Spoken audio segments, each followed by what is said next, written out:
I want to talk about President Trump. You just said Iran tried to assassinate President Trump twice. Do you have intel that the assassination attempts on President Trump were directly from Iran? Through proxies, yes. Through their intel, yes. They want to kill him. Look, he's enemy number one. He's a decisive leader. He never took the path that others took to try to bargain with him in a way that is weak, giving them basically a pathway to enrich uranium, which means a pathway to the bomb, padding it with billions and billions of dollars. He took up this fake agreement and basically tore it up. He killed Qasem Soleimani. He made it very clear, including now, you cannot have a nuclear weapon, which means you cannot enrich. He's been very forceful. So for them, he's enemy number one. Yeah. Look, they also tried to kill me, but I'm his junior partner. They understand that President Trump is a great threat to Iran's plans to weaponize nuclear weapons and use them. When did you tell President Trump you were going to launch these strikes? Look, I've been in constant contact with President Trump. We've known each other for many years. And obviously, we informed our American friends and President Trump, our great friend, ahead of time. We did. He knew about it, of course. I mean, there were reports that President Trump kind of helped you achieve your strategic surprise by publicly urging you not to attack when he already knew you had decided to do it. So you were closely coordinating with the U.S. throughout this process. Look, we're fully coordinated, but understand that America, under President Trump, will make the decisions that are best for America. And that's the way it is. He understands that I, as the Prime Minister of Israel, the one and only Jewish state, must make the decisions that are important for the survival of my country, and he will do what is best for America. That is a relationship of mutual respect and mutual confidence. All right, man. So we just watched a video of Netanyahu. So this video's been flowing around everywhere, guys, of Netanyahu claiming allegedly that Iran was responsible for assassinating Donald Trump, which we know is obviously not true. They obviously don't have anything to gain from that. They've been the most level-headed actor throughout this entire conflict, right? They just decided to engage recently because they literally had no choice. I mean, Israel conducted like an equivalent of like a 9/11 in Iran. They assassinated 78 people, and you know, it was a major operation that Israel and the IDF and the Mossad undertook, taking out like the first line in command. They assassinated nuclear scientists, which was, by the way, like taking out a nuclear scientist. A lot of people look at that and be like, "Oh, well, the commanders and all that shit was more important." No, I mean, how rare is it to have a nuclear scientist who knows how to enrich uranium to a level where you can weaponize it? I mean, come on, man. Taking out a nuclear scientist is a big fucking deal. They assassinated 11 of them, and then we find out later on that the IAEA was name dropping these nuclear scientists to Israel, right? And there's supposed to be like this international board, organized international board that is responsible for monitoring, you know, Iran's nuclear enrichment levels. Turned out that they're compromised by the Israelis, right? So, and a lot of people are wondering, like, and the only people that believe that Iran was trying to assassinate Donald Trump are like complete like idiots or like neocon terrorists who, you know, they'll say anything to get the public to support their ambitions of war. So, you know, and not only that, like Netanyahu and Trump, guys, it's so evident that they have like the utmost friction between each other, guys. Like there's absolutely, you know, there's videos that we've seen of Trump calling Netanyahu a son of a bitch and he's untrustworthy and this and that. So they absolutely hate each other. And Trump hates Netanyahu with a passion. I don't think any U.S. president from Obama down to Netanyahu to Trump has liked dealing with Netanyahu. Obviously him and Obama didn't get along. So essentially what's on the table now, guys, because obviously, you know, Israel's getting spanked as I want to talk about the nuclear hard as we've ever seen it get spanked, right, within the last 20 months by the Iranian ballistic missiles attacks that we're seeing there, 2,000 2-ton warheads.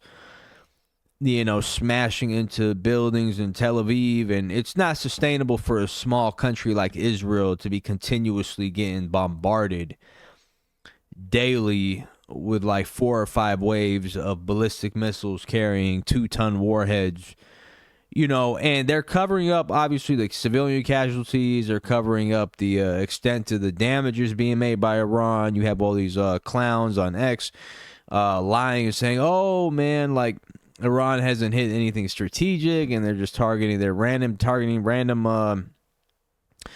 locations, and their hits are not precise, and it's indiscriminate, and this and that. And then what we're seeing on the ground is completely different. People could identify exactly, okay, they hit Nevatim Air Base, they hit the refineries in Haifa, they hit the Haifa port. People are like immediately recognizing, like, okay, yeah, these are really fucking precise. Okay, but they like to downplay because they can't believe like a Middle Eastern country that's been sanctioned and deprived of the global economy can develop a sophisticated ballistic missile system that's absolutely crushing the Western proxy of Israel. So now, like, Israel has several different options. I mean, they obviously can't sustain a long-term war with Iran, so they either got to come to the table and negotiate. Netanyahu is not doing that. Like, he'd rather, I mean, you could look at his face now, like the dude looks like he's about to croak. He's out of it. Look at how he looks like a ghost. So Netanyahu would rather die than, sit there and negotiate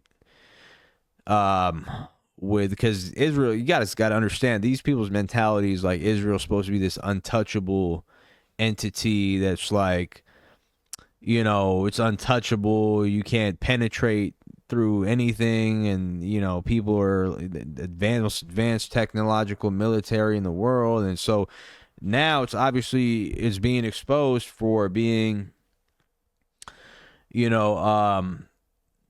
much touchable and very much vulnerable. You know what I mean? So they have a few different options, and one of which people have been floating around is a possible, how do we drag America into this war? Because America is the only kind of line of defense that, they can use to somewhat counterbalance like the power of Iran, right? Because Iran's a large country, guys. It's about 25 is Israel's.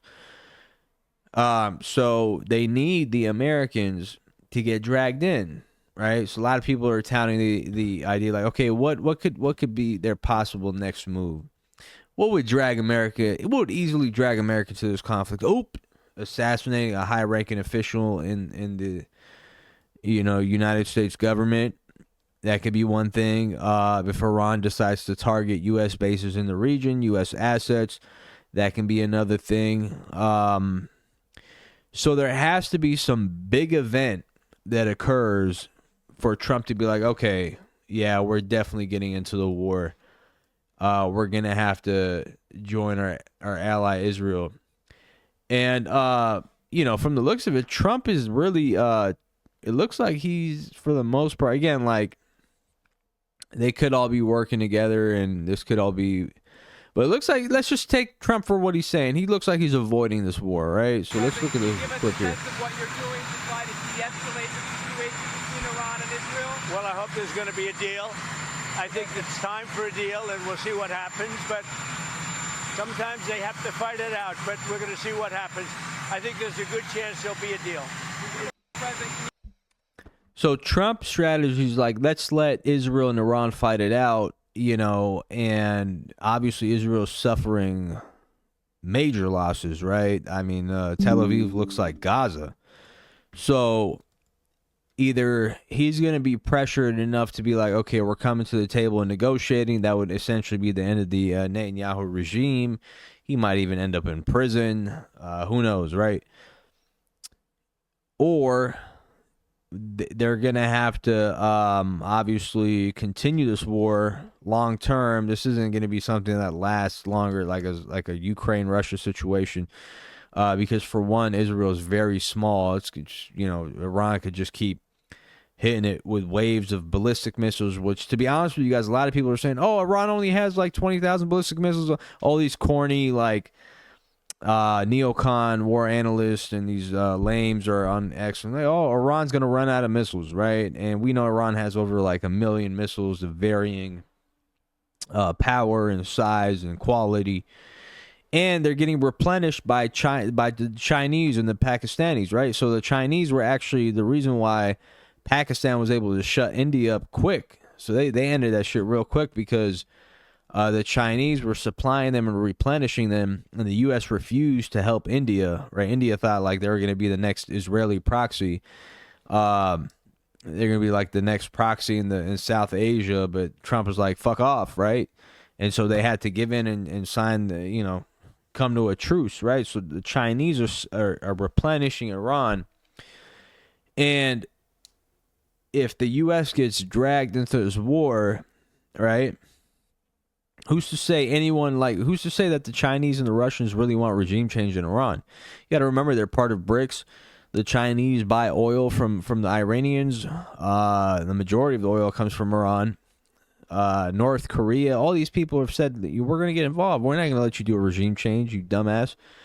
So this guy's obviously panicking, and his best choice is to come to the table and negotiate, or his entire entity is going to slowly crumble, if this continues. Just because of the the size of Israel, and the people are not used to wartime antics, right? These people have double passports. They can go to any other country.